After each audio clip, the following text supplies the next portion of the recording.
Punjabi radio USA ਸੁਣ ਰਹੇ ਸਾਰੇ ਹੀ ਮਾਣਯੋਗ ਅਤੇ ਸਤਿਕਾਰਤ ਸਰੋਤਿਆਂ ਨੂੰ ਪੰਜਾਬੀ ਰੇਡੀਓ USA ਦੀ ਟੀਮ ਅਤੇ ਮੇਰੇ ਰਾਜਕਰਮਵੀਰ ਸਿੰਘ ਵੱਲੋਂ ਆਪ ਜੀ ਨੂੰ ਬਹੁਤ ਪਿਆਰ ਸਤਿਕਾਰ ਸਹਿਤ ਦੋਨੋਂ ਜੋੜ ਕੇ ਨਿੱਘੀ ਜਿਹੀ ਸਤਿ ਸ੍ਰੀ ਅਕਾਲ ਸਭ ਨੂੰ ਜੀ ਆਇਆਂ ਨੂੰ ਆਖਦੇ ਹਾਂ। ਸੋ ਤੇ ਪ੍ਰੋਗਰਾਮ ਅਪਡੇਟ ਅਮਰੀਕਾ ਦੇ ਵਿੱਚ ਅੱਜ ਦੇ ਖਬਰਾਂ ਦੇ ਬੁਲੇਟਿਨ ਦੇ ਵਿੱਚ ਆਪ ਸਭ ਦਾ ਸਵਾਗਤ ਹੈ। ਅੱਜ 1 ਮਾਰਚ ਦਿਨ ਮੰਗਲਵਾਰ ਤੁਹਾਡੇ ਲਈ ਪੇਸ਼ ਕਰਾਂਗੇ ਅਮਰੀਕਾ ਅੰਤਰਰਾਸ਼ਟਰੀ ਖਬਰਾਂ, ਉਸ ਦੇ ਨਾਲ weather, stock market, exchange rate, ਸੋਨੇ ਚਾਂਦੀ ਦੇ ਰੇਟ ਦੀ ਜਾਣਕਾਰੀ। ਸਾਡੇ ਅੱਜ ਦੇ ਇਸ ਖਬਰਾਂ ਦੇ ਬੁਲੇਟਿਨ ਨੂੰ ਸਪਾਂਸਰ ਕਰਦੇ ਨੇ ਖਾਲਸਾ ਇੰਸ਼ੋਰੈਂਸ ਏਜੰਸੀ ਵਾਲੇ, ਜਿਨ੍ਹਾਂ ਦੇ ਕੋਲੋਂ ਤੁਸੀਂ ਹਰ ਤਰ੍ਹਾਂ ਦੇ ਇੰਸ਼ੋਰੈਂਸ ਕਰਵਾ ਸਕਦੇ ਹੋ। ਉਹਨਾਂ ਦਾ ਨੰਬਰ 408-272-2500 4082722500। ਇਸ ਦੇ ਨਾਲ ਸੰਤੋਖ ਸਿੰਘ ਬਾਸੀ ਫਰੀਮੰਟ ਤੋਂ, ਮਨਜੀਤ ਸਿੰਘ, ਨਰਿੰਦਰ ਕੌਰ ਕੁਲਾਰ ਕਲੋਵਿਸ ਤੋਂ, ਨਾਜਰ ਸਿੰਘ, ਰਿਸ਼ਪਾਲ ਕੌਰ ਖੰਗੂੜਾ ਬੇਕਰਸਫੀਲਡ ਤੋਂ, ਤੇ ਟਰੱਕਿੰਗ ਮਲਟੀ ਸਰਵਿਸਿਜ਼ ਵਾਲੇ ਜੋ ਕਿ ਟਰੱਕਰ ਵੀਰਾਂ ਦੇ ਲਈ ਫੈਕਟਰਿੰਗ ਦੀਆਂ ਸੇਵਾਵਾਂ ਪ੍ਰਦਾਨ ਕਰਦੇ ਹਨ। ਫੈਕਟਰਿੰਗ ਦੇ ਬਾਰੇ ਕੋਈ ਜਾਣਕਾਰੀ ਲੈਣ ਦੇ ਲਈ ਤੁਸੀਂ ਉਹਨਾਂ ਨੂੰ ਕਾਲ ਕਰ ਸਕਦੇ ਹੋ। ਨੰਬਰ 408-272-2600 4082722600 ਦੇ ਉੱਤੇ। ਤੇ ਹੁਣ ਖਬਰਾਂ ਦੀ ਸ਼ੁਰੂਆਤ ਕਰਦੇ ਹਾਂ।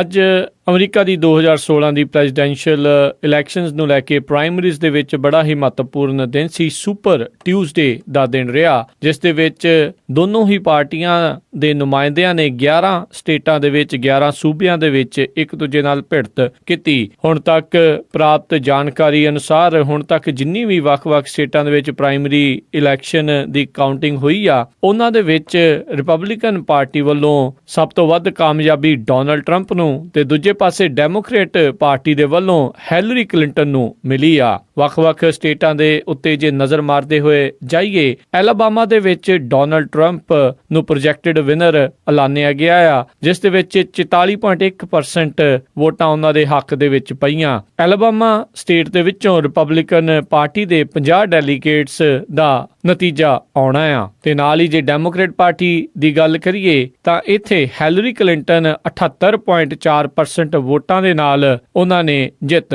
ਪ੍ਰਾਪਤ ਕੀਤੀ ਤੇ ਕੁੱਲ 53 ਡੈਲੀਗੇਟਸ ਦਾ ਇੱਥੇ ਨਤੀਜਾ ਆਉਣਾ ਆ। ਆਰਕਨਸਾ ਦੇ ਵਿੱਚ ਡੈਮੋਕ੍ਰੇਟ ਪਾਰਟੀ ਦੇ ਲਈ ਹੈਲਰੀ ਕਲਿੰਟਨ ਨੇ ਇੱਥੇ ਵੀ ਬਾਜੀ ਮਾਰੀ 68.6% ਵੋਟਾਂ ਦੇ ਨਾਲ, ਤੇ ਇੱਥੇ ਕੁੱਲ 32 ਡੈਲੀਗੇਟਸ ਦਾ ਫੈਸਲਾ ਹੋਣਾ ਆ। ਉਧਰ ਰਿਪਬਲਿਕਨ ਪਾਰਟੀ ਦੇ ਵਿੱਚ ਡੋਨਲਡ ਟਰੰਪ ਇੱਥੇ ਹੁਣ ਤੱਕ ਚੱਲ ਰਹੀ ਗਿਣਤੀ ਦੇ ਵਿੱਚ 33.8% ਦੇ ਨਾਲ ਅੱਗੇ ਚੱਲ ਰਹੇ ਨੇ, ਤੇ ਇੱਥੇ ਵੀ ਉਹ ਜਿੱਤ ਪ੍ਰਾਪਤ ਕਰ ਜਾਣਗੇ। ਇੱਥੇ ਰਿਪਬਲਿਕਨ ਪਾਰਟੀ ਦੇ 40 ਡੈਲੀਗੇਟਸ ਦਾ ਫੈਸਲਾ ਹੋਣਾ ਆ। ਜਾਰਜੀਆ ਦੇ ਵਿੱਚ ਡੋਨਲਡ ਟਰੰਪ ਰਿਪਬਲਿਕਨ ਪਾਰਟੀ ਦੇ ਵੱਲੋਂ 40% ਵੋਟਾਂ ਦੇ ਨਾਲ ਅੱਗੇ ਰਹੇ ਅਤੇ 76 ਡੈਲੀਗੇਟਸ ਦਾ ਇੱਥੇ ਫੈਸਲਾ ਹੋਣਾ ਆ। ਉਧਰ ਡੈਮੋਕ੍ਰੇਟ ਪਾਰਟੀ ਦੇ ਵੱਲੋਂ ਹੈਲਰੀ ਕਲਿੰਟਨ ਇੱਥੇ ਵੱਡੇ ਫਰਕ ਦੇ ਨਾਲ 71.2% ਵੋਟਾਂ ਲੈ ਕੇ ਅੱਗੇ ਚੱਲ ਰਹੇ ਆ, ਤੇ ਇੱਥੇ 102 ਡੈਮੋਕ੍ਰੇਟ ਡੈਲੀਗੇਟਸ ਦਾ ਫੈਸਲਾ ਹੋਣਾ ਆ। ਓਕਲਾਹੋਮਾ ਦੇ ਵਿੱਚ ਡੈਮੋਕ੍ਰੇਟ ਪਾਰਟੀ ਦੇ ਵਿੱਚ ਬਰਨੀ ਸੈਂਡਰਸ ਆ, ਉਹਨਾਂ ਨੇ ਇੱਥੇ ਜਿੱਤ ਪ੍ਰਾਪਤ ਕੀਤੀ 51.9% ਵੋਟਾਂ ਦੇ ਨਾਲ। ਇੱਥੇ ਕੁੱਲ 38 ਡੈਲੀਗੇਟਸ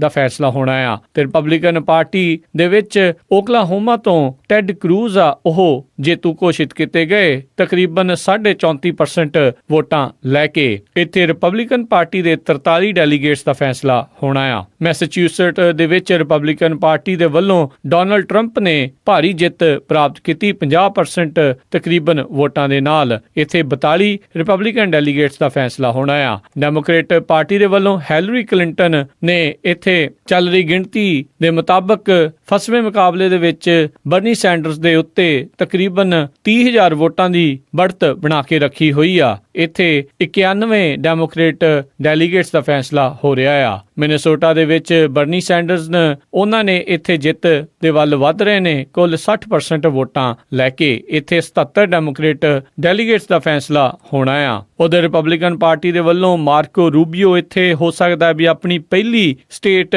ਦੇ ਵਿੱਚ ਜਿੱਤ ਪ੍ਰਾਪਤ ਕਰ ਸਕਣ। ਇਸ ਮੌਕੇ ਦੇ ਉੱਤੇ 38% ਵੋਟਾਂ ਦੇ ਨਾਲ ਉਹ ਅੱਗੇ ਚੱਲ ਰਹੇ ਨੇ ਤੇ ਇੱਥੇ 38 ਡੈਲੀਗੇਟਸ ਰਿਪਬਲਿਕਨ ਪਾਰਟੀ ਦੇ ਉਹਨਾਂ ਉਹਨਾਂ ਦਾ ਫੈਸਲਾ ਆਉਣਾ ਆ। ਟੈਨੇਸੀ ਦੇ ਵਿੱਚ ਡੋਨਲਡ ਟਰੰਪ 40% ਵੋਟਾਂ ਦੇ ਨਾਲ ਜਿੱਤ ਦੇ ਵੱਲ ਵੱਧ ਰਹੇ ਨੇ। ਕੁੱਲ 58 ਰਿਪਬਲਿਕਨ ਡੈਲੀਗੇਟਸ ਦਾ ਫੈਸਲਾ ਹੋ ਰਿਹਾ ਆ ਤੇ ਡੈਮੋਕ੍ਰੇਟ ਪਾਰਟੀ ਦੇ ਵੱਲੋਂ ਹਿਲਰੀ ਕਲਿੰਟਨ ਨੇ 66% ਵੋਟਾਂ ਲੈ ਕੇ ਇੱਥੇ ਆਲਮੋਸਟ ਜਿੱਤ ਨਿਸ਼ਚਿਤ ਕਰ ਲਈ ਆ। 67 ਡੈਮੋਕ੍ਰੇਟ ਡੈਲੀਗੇਟਸ ਦਾ ਇੱਥੇ ਫੈਸਲਾ ਹੋ ਰਿਹਾ ਆ। ਉਧਰ ਟੈਕਸਸ ਜਿੱਤ ਦੇ ਵਿੱਚ ਸਭ ਤੋਂ ਜ਼ਿਆਦਾ ਡੈਲੀਗੇਟਸ ਦੋਨਾਂ ਪਾਰਟੀਆਂ ਦੇ ਦਾਅ ਤੇ ਲੱਗੇ ਹੋਏ ਆ। ਡੈਮੋਕ੍ਰੇਟ ਪਾਰਟੀ ਦੇ ਵੱਲੋਂ ਹਿਲਰੀ ਕਲਿੰਟਨ ਨੇ ਇੱਥੇ ਆਸਾਨੀ ਦੇ ਨਾਲ 68% ਵੋਟਾਂ ਲੈ ਕੇ ਤਕਰੀਬਨ ਜਿੱਤ ਪ੍ਰਾਪਤ ਕੀਤੀ ਹੈ। 222 ਡੈਮੋਕ੍ਰੇਟ ਡੈਲੀਗੇਟਸ ਦਾ ਫੈਸਲਾ ਇੱਥੇ ਹੋ ਰਿਹਾ ਆ। ਉਧਰ ਰਿਪਬਲਿਕਨ ਪਾਰਟੀ ਦੇ ਉਹਨਾਂ ਦੀ ਹੋਮ ਟਾਊਨ ਟੈਡ ਕਰੂਜ਼ ਇੱਥੇ ਜੇਤੂ ਘੋਸ਼ਿਤ ਕੀਤੇ ਗਏ ਆ। ਉਹਨਾਂ ਨੇ ਕੁੱਲ 43% ਵੋਟਾਂ ਇੱਥੇ ਹਾਸਲ ਕੀਤੀਆਂ ਤੇ ਕੁੱਲ ਇਹਨਾਂ ਦੀ ਪਾਰਟੀ ਚੋਂ ਰਿਪਬਲਿਕਨ ਪਾਰਟੀ ਚੋਂ 155 ਡੈਲੀਗੇਟਸ ਦਾ ਫੈਸਲਾ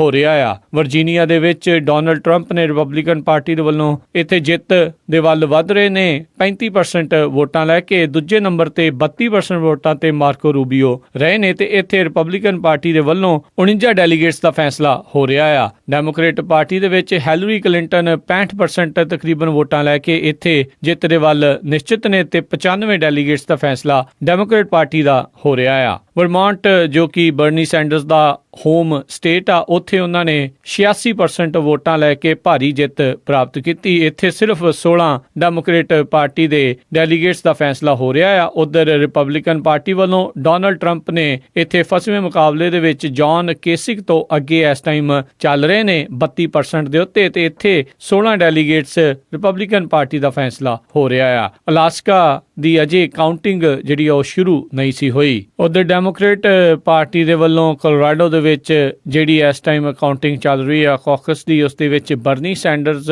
ਹੁਣ ਤੱਕ 58.6% ਵੋਟਾਂ ਦੇ ਨਾਲ ਅੱਗੇ ਚੱਲ ਰਹੇ ਨੇ ਹਿਲਰੀ ਕਲਿੰਟਨ ਤੋਂ। ਇਸ ਸਟੇਟ ਦੇ ਵਿੱਚ 66 ਡੈਲੀਗੇਟਸ ਦਾ ਫੈਸਲਾ ਹੋਣਾ ਆ। ਜੇ ਡੈਮੋਕ੍ਰੇਟ ਪਾਰਟੀ ਦੇ ਉੱਤੇ ਨਜ਼ਰ ਮਾਰੀਏ, ਕੁੱਲ 11 ਸਟੇਟਸ ਦੇ ਵਿੱਚੋਂ ਇਸ ਸੁਪਰ ਟਿਊਜ਼ਡੇ ਦੇ ਉੱਤੇ 7 ਸਟੇਟਸ ਦੇ ਵਿੱਚ ਹਿਲਰੀ ਕਲਿੰਟਨ ਉਹਨਾਂ ਦਾ ਜਿੱਤਣ ਵੱਲ ਕਦਮ ਵੱਧ ਰਹੇ ਨੇ ਤੇ 4 ਸਟੇਟਸ ਦੇ ਵਿੱਚ ਬਰਨੀ ਸੈਂਡਰਸ ਆ ਉਹ ਅੱਗੇ ਚੱਲ ਰਹੇ ਨੇ। ਇਸੇ ਤਰੀਕੇ ਨਾਲ ਰਿਪਬਲਿਕਨ ਪਾਰਟੀ ਦੇ ਵਿੱਚ ਅਜੇ ਤੱਕ ਖਬਰਾਂ ਕਰਨ ਤੱਕ ਸਿਰਫ 10 ਸਟੇਟਸ ਦੇ ਫੈਸਲੇ ਆ ਰਹੇ ਨੇ, ਜਿਨ੍ਹਾਂ ਦੇ ਵਿੱਚੋਂ 7 ਸਟੇਟਸ ਦੇ ਵਿੱਚ ਡੋਨਲਡ ਟਰੰਪ ਅੱਗੇ ਚੱਲ ਰਹੇ ਨੇ। 2 ਸਟੇਟਸ ਟੈਡ ਕਰੂਜ਼ ਦੇ ਹਿੱਸੇ ਗਈਆਂ ਤੇ 1 ਸਟੇਟ ਦੇ ਵਿੱਚ ਮਾਰਕੋ ਰੂਬੀਓ ਅੱਗੇ ਚੱਲ ਰਹੇ ਨੇ। ਇਹ ਹਮੇਸ਼ਾ ਮੰਨਿਆ ਗਿਆ ਆ ਜਿਹੜਾ ਵੀ ਨੋਮੀਨੀ ਸਭ ਤੋਂ ਵੱਧ ਸਟੇਟਸ ਇਸ ਕਿਸੇ ਵੀ ਸੁਪਰ ਟਿਊਜ਼ਡੇ ਦੇ ਵਿੱਚ ਜਿੱਤਦਾ ਆ, ਜ਼ਿਆਦਾਤਰ ਉਹੀ ਨੋਮੀਨੀ ਉਹੀ ਕੈਂਡੀਡੇਟ ਆਪਣੀ ਮੇਨ ਪਾਰਟੀ ਦਾ ਮੇਨ ਕੈਂਡੀਡੇਟ ਉੱਭਰ ਕੇ ਨੈਸ਼ਨਲ ਕਨਵੈਨਸ਼ਨ ਦੇ ਵਿੱਚ ਨਿਕਲਦਾ ਆ। ਸੋ ਇਸ ਦੇ ਮੁਤਾਬਕ ਡੋਨਲਡ ਟਰੰਪ ਰਿਪਬਲਿਕਨ ਪਾਰਟੀ ਦੇ ਵੱਲੋਂ ਤੇ ਡੈਮੋਕ੍ਰੇਟ ਪਾਰਟੀ ਦੇ ਵੱਲੋਂ ਹਿਲਰੀ ਕਲਿੰਟਨ ਉਹ ਨੈਸ਼ਨਲ ਕਨਵੈਨਸ਼ਨ ਦੇ ਵਿੱਚ ਮੁੱਖ ਉਮੀਦਵਾਰ ਆਪਣੀਆਂ ਪਾਰਟੀਆਂ ਦੇ ਵੱਲੋਂ ਬਣ ਸਕਦੇ ਨੇ। ਖਾਸ ਕਰਕੇ ਰਿਪਬਲਿਕਨ ਪਾਰਟੀ ਜੋ ਕਿ ਉਮੀਦ ਲਾ ਰਹੀ ਸੀ ਵੀ ਇਸ ਸੁਪਰ ਟਿਊਜ਼ਡੇ ਦੇ ਉੱਤੇ ਟੈਡ ਕਰੂਜ਼ ਜਾਂ ਮਾਰਕੋ ਰੂਬੀਓ ਦੇ ਵਿੱਚੋਂ ਕੋਈ ਜ਼ਿਆਦਾ ਵਧੀਆ ਪ੍ਰਦਰਸ਼ਨ ਕਰੇਗਾ, ਪਰ ਡੋਨਲਡ ਟਰੰਪ ਦੇ ਹਰ ਇੱਕ ਸਟੇਟਸ ਦੇ ਵਿੱਚ ਲਗਾਤਾਰ ਅੱਗੇ ਵਧਣ ਦੇ ਨਾਲ ਉਹਨਾਂ ਦੇ ਇਹ ਮਨਸੂਬਿਆਂ ਦੇ ਉੱਤੇ ਜ਼ਰੂਰ ਪਾਣੀ ਫੇਰ ਰਿਹਾ ਆ ਤੇ ਇੱਥੋਂ ਇਹ ਪਤਾ ਲੱਗ ਰਿਹਾ ਹੈ ਵੀ ਲੋਕ ਪੋਲੀਟੀਸ਼ੀਅਨਸ ਤੋਂ ਕਾਫੀ ਨਿਰਾਸ਼ ਨੇ ਤੇ ਕੋਈ ਵੀ ਨਾਨ ਪੋਲੀਟੀਸ਼ੀਅਨ ਬੰਦੇ ਨੂੰ ਉਹ ਅੱਗੇ ਲਿਆਉਣ ਦੇ ਵਿੱਚ ਲੱਗੇ ਹੋਏ ਨੇ। ਇਲੀਨੋਇਸ ਦੇ ਲਾਇਰ ਨੇ ਜਿਹੜਾ ਸੈਨੇਟਰ ਟੈਡ ਕਰੂਜ਼ ਦੇ ਖਿਲਾਫ ਪ੍ਰੈਜ਼ੀਡੈਂਸ਼ੀਅਲ ਐਲੀਜੀਬਿਲਿਟੀ ਕੇਸ ਪਾਇਆ ਸੀਗਾ, ਉਸ ਨੂੰ ਅੱਜ ਕੁੱਕ ਕਾਉਂਟੀ ਸਰਕਟ ਕੋਰਟ ਦੇ ਜੱਜ ਮੌਰੀਨ ਵਾਰਡ ਕਿਰਬੀ ਉਹਨਾਂ ਨੇ ਸੁਣਨ ਤੋਂ ਇਨਕਾਰ ਕਰ ਦਿੱਤਾ ਆ। ਇਲੀਨੋਇਸ ਲਾਇਰ ਦਾ ਇਹ ਮੰਨਣਾ ਸੀਗਾ ਵੀ ਕਿਉਂਕਿ ਟੈਡ ਕਰੂਜ਼ ਦਾ ਜਨਮ ਅਮਰੀਕਾ ਵਿੱਚ ਨਹੀਂ ਹੋਇਆ, ਸੋ ਇਹ ਨੈਚੁਰਲ ਬੌਰਨ ਸਿਟੀਜ਼ਨ ਨਹੀਂ ਹਨ, ਇਸ ਕਰਕੇ ਉਹ ਪ੍ਰੈਜ਼ੀਡੈਂਸ਼ੀਅਲ ਇਲੈਕਸ਼ਨ ਦੇ ਲਈ ਕਾਬਲ ਨਹੀਂ ਆ, ਇਨਐਲੀਜੀਬਲ ਨੇ। ਪਰ ਜੱਜ ਦੇ ਮੁਤਾਬਕ ਇਦਾਂ ਦੀ ਕੋਈ ਗੱਲ ਨਹੀਂ ਹੈਗੀ ਤੇ ਉਹਨਾਂ ਨੂੰ ਇਹ ਇਲੈਕਸ਼ਨ ਲੜਨ ਦੇ ਵਿੱਚ ਕੋਈ ਦਿੱਕਤ ਨਹੀਂ ਆਵੇਗੀ ਕਿਉਂਕਿ ਉਹ ਇੱਕ US ਸਿਟੀਜ਼ਨ ਦੇ ਬੱਚੇ ਨੇ। ਸੋ ਇਹ ਨੈਚੁਰਲੀ ਇਸ ਕੰਡੀਸ਼ਨ ਦੇ ਤਹਿਤ ਨੈਚੁਰਲ ਬੌਰਨ ਸਿਟੀਜ਼ਨ ਬਣ ਜਾਂਦੇ ਨੇ। ਸੈਨ ਐਂਟੋਨੀਓ ਪੁਲਿਸ ਡਿਪਾਰਟਮੈਂਟ ਦਾ ਆਫਿਸਰ ਜੌਨ ਲੀ, ਜਿਸ ਨੇ ਕਿ 4 ਫਰਵਰੀ ਦੀ ਰਾਤ ਨੂੰ ਇੱਕ ਨਿਹੱਥੇ ਬੰਦੇ ਦੇ ਉੱਤੇ ਗੋਲੀ ਚਲਾ ਦਿੱਤੀ ਸੀ, ਉਸ ਨੂੰ ਅਣਮਿੱਥੇ ਸਮੇਂ ਦੇ ਲਈ ਸਸਪੈਂਡ ਕਰ ਦਿੱਤਾ ਗਿਆ ਆ। ਪੁਲਿਸ ਦੀ ਸਪੋਕਸਵੂਮਨ ਰੋਮਾਨਾ ਲੋਪਜ਼ ਦੇ ਮੁਤਾਬਕ ਅਣਮਿੱਥੇ ਸਮੇਂ ਦੀ ਸਸਪੈਂਸ਼ਨ ਇੱਕ ਹਿਸਾਬ ਦੇ ਨਾਲ ਨੌਕਰੀ ਤੋਂ ਕੱਢਣ ਦੇ ਬਰਾਬਰ ਮੰਨੀ ਜਾਂਦੀ ਆ। 4 ਫਰਵਰੀ ਨੂੰ ਜੌਨ ਲੀ, ਜੋ ਕਿ ਪਿਛਲੇ 10 ਸਾਲਾਂ ਤੋਂ ਪੁਲਿਸ ਦੇ ਵਿੱਚ ਕੰਮ ਕਰ ਰਹੇ ਹਨ, ਉਹਨਾਂ ਨੂੰ ਇੱਕ ਸ਼ੂਟਿੰਗ ਸੀਨ ਦੇ ਉੱਤੇ ਬੁਲਾਇਆ ਗਿਆ ਸੀਗਾ ਬੈਕਅਪ ਦੇ ਲਈ, ਪਰ ਉੱਥੇ ਉਹਨਾਂ ਨੇ ਇੱਕ ਨਿਹੱਥੇ ਬੰਦੇ ਦੇ ਉੱਤੇ ਗੋਲੀ ਚਲਾ ਦਿੱਤੀ ਤੇ ਉਸ ਬੰਦੇ ਦੀ ਉੱਥੇ ਮੌਤ ਹੋ ਗਈ, ਜਿਸ ਤੋਂ ਬਾਅਦ ਦੇ ਵਿੱਚ ਪੁਲਿਸ ਦੁਆਰਾ ਉਸ ਦੇ ਉੱਤੇ ਸਖਤ ਕਾਰਵਾਈ ਕਰਦੇ ਹੋਏ ਉਸ ਨੂੰ ਹੁਣ ਨੌਕਰੀ ਤੋਂ ਕੱਢਣ ਦਾ ਫੈਸਲਾ ਲੈ ਲਿਆ ਗਿਆ ਆ ਤੇ ਉਸ ਦੇ ਉੱਤੇ ਕੇਸ ਚੱਲਣ ਦੀ ਵੀ ਉਮੀਦ ਕੀਤੀ ਜਾ ਰਹੀ ਆ। ਪਿਛਲੇ ਦਿਨਾਂ ਦੇ ਵਿੱਚ ਨਾਰਥ ਕੋਰੀਆ ਦੇ ਉੱਤੇ ਹੁਣ ਤੱਕ ਤੇ ਸਭ ਤੋਂ ਸਖਤ ਪਾਬੰਦੀਆਂ ਲਾਉਣ ਦਾ ਜਿਹੜਾ ਬਿੱਲ ਯੂਨਾਈਟਿਡ ਨੇਸ਼ਨ ਦੇ ਸਿਕਿਉਰਿਟੀ ਕਾਉਂਸਲ ਦੇ ਵਿੱਚ ਪੇਸ਼ ਕੀਤਾ ਗਿਆ ਸੀ, ਉਸ ਦੇ ਉੱਤੇ ਅੱਜ ਸਿਕਿਉਰਿਟੀ ਕਾਉਂਸਲ ਵੋਟਾਂ ਪਾ ਕੇ ਫੈਸਲਾ ਸੁਣਾਏਗੀ। ਇਸ ਬਿੱਲ ਨੂੰ ਪਾਸ ਹੋਣ ਦੀ ਪੂਰੀ ਉਮੀਦ ਆ। ਨਾਰਥ ਕੋਰੀਆ ਦਾ ਸਹਿਯੋਗੀ ਚਾਈਨਾ, ਉਸਨੇ ਵੀ ਇਸ ਬਿੱਲ ਦੀ ਹਮਾਇਤ ਕੀਤੀ ਆ, ਜਿਸ ਦੇ ਵਿੱਚ ਕਿਸੇ ਵੀ ਯੂਨਾਈਟਿਡ ਨੇਸ਼ਨ ਦੇ ਦੇਸ਼ ਦੇ ਵਿੱਚੋਂ ਕੋਈ ਵੀ ਸਮਾਨ ਨਾਰਥ ਕੋਰੀਆ ਤੋਂ ਆ ਰਿਹਾ ਆ ਜਾਂ ਜਾ ਰਿਹਾ ਆ, ਉਸ ਦੀ ਜ਼ਰੂਰੀ ਤੌਰ ਦੇ ਉੱਤੇ ਇੰਸਪੈਕਸ਼ਨ ਕਰਨੀ ਲਾਜ਼ਮੀ ਹੋਵੇਗੀ। ਚਾਈਨਾ ਦੀ ਇਕਨੋਮੀ ਦੇ ਵਿੱਚ ਲਗਾਤਾਰ ਗਿਰਾਵਟ ਚੱਲ ਰਹੀ ਆ। ਇਸ ਨੂੰ ਦੇਖਦੇ ਹੋਏ ਚਾਈਨਾ ਦੇ ਵੱਲੋਂ ਵੱਡੇ ਪੱਧਰ ਦੇ ਉੱਤੇ ਪਿੰਕ ਸਲਿੱਪਸ ਲੋਕਾਂ ਨੂੰ ਨੌਕਰੀਆਂ ਤੋਂ ਕੱਢਣ ਦੀ ਮੁਹਿੰਮ ਸ਼ੁਰੂ ਹੋ ਚੁੱਕੀ ਆ। ਇਹ ਮੰਨਿਆ ਜਾ ਰਿਹਾ ਹੈ ਵੀ ਆਉਂਦੇ ਸਮੇਂ ਦੇ ਵਿੱਚ ਚਾਈਨਾ ਦੇ ਵਿੱਚੋਂ ਤਕਰੀਬਨ 6 ਮਿਲੀਅਨ ਲੋਕਾਂ ਨੂੰ ਨੌਕਰੀ ਤੋਂ ਕੱਢਿਆ ਜਾ ਸਕਦਾ ਆ। ਇਸ ਕਰਕੇ ਚਾਈਨਾ ਦੇ ਵਿੱਚ ਬਹੁਤ ਸਾਰੀਆਂ ਸਟ੍ਰਾਈਕਸ ਹੋਣ ਦੇ ਅੰਦੇਸ਼ੇ ਲਾਏ ਜਾ ਰਹੇ ਆ। ਸਭ ਤੋਂ ਜ਼ਿਆਦਾ ਲੋਕਾਂ ਨੂੰ ਕੋਲ ਅਤੇ ਸਟੀਲ ਦੇ ਖੇਤਰ ਦੇ ਵਿੱਚੋਂ ਕੱਢਿਆ ਜਾਵੇਗਾ ਤੇ ਇਹ ਮੰਨਿਆ ਜਾ ਰਿਹਾ ਹੈ ਵੀ ਚਾਈਨਾ ਕੁੱਲ $23 ਬਿਲੀਅਨ ਜਾਂ 150 ਬਿਲੀਅਨ ਯੂਆਨ ਚਾਈਨਾ ਦੀ ਜਿਹੜੀ ਕਰੰਸੀ ਆ ਉਹ ਆਉਂਦੇ 2-3 ਸਾਲਾਂ ਦੇ ਵਿੱਚ ਇਹਨਾਂ ਸਾਰਿਆਂ ਨੂੰ ਕੱਢਣ ਦੇ ਲਈ, ਲੇ-ਆਫਸ ਨੂੰ ਕਵਰ ਕਰਨ ਦੇ ਲਈ ਖਰਚੇਗੀ। ਸੋ ਸੁਣ ਸੀ ਆਪਾਂ ਅੱਜ ਦੀਆਂ ਕੁਝ ਅਹਿਮ ਖਬਰਾਂ। ਹੁਣ ਤੁਹਾਨੂੰ weather, stock market, exchange rate ਦੀ ਜਾਣਕਾਰੀ ਦਿੰਦੇ ਹਾਂ। ਸ਼ੁਰੂਆਤ ਕਰਦੇ ਹਾਂ ਸੈਨ ਹੋਜ਼ੇ ਦੇ ਵੈਦਰ ਤੋਂ, ਜਿੱਥੇ ਕਿ ਬੁੱਧਵਾਰ ਨੂੰ 73 ਡਿਗਰੀ ਹਾਈ, 53 ਡਿਗਰੀ ਲੋ, ਰਾਤ ਨੂੰ 60% ਚਾਂਸ ਨੇ ਮੀਂਹ ਪੈਣ ਦੇ। ਸੈਨ ਫਰਾਂਸਿਸਕੋ 'ਚ 66 ਡਿਗਰੀ ਹਾਈ, 56 ਡਿਗਰੀ ਲੋ, 70% ਚਾਂਸ ਨੇ ਰਾਤ ਨੂੰ ਮੀਂਹ ਪੈਣ ਦੇ। ਸੈਕਰਾਮੈਂਟੋ 73 ਡਿਗਰੀ ਹਾਈ, 51 ਡਿਗਰੀ ਲੋ, ਦੇਰ ਰਾਤ ਨੂੰ 70% ਚਾਂਸ ਨੇ ਮੀਂਹ ਪੈਣ ਦੇ। ਯੂਬਾ ਸਿਟੀ 'ਚ 73 ਡਿਗਰੀ ਹਾਈ, 52 ਡਿਗਰੀ ਲੋ, ਦੇਰ ਰਾਤ ਨੂੰ 70% ਚਾਂਸ ਨੇ ਮੀਂਹ ਪੈਣ ਦੇ। ਸਟਾਕਟਨ 'ਚ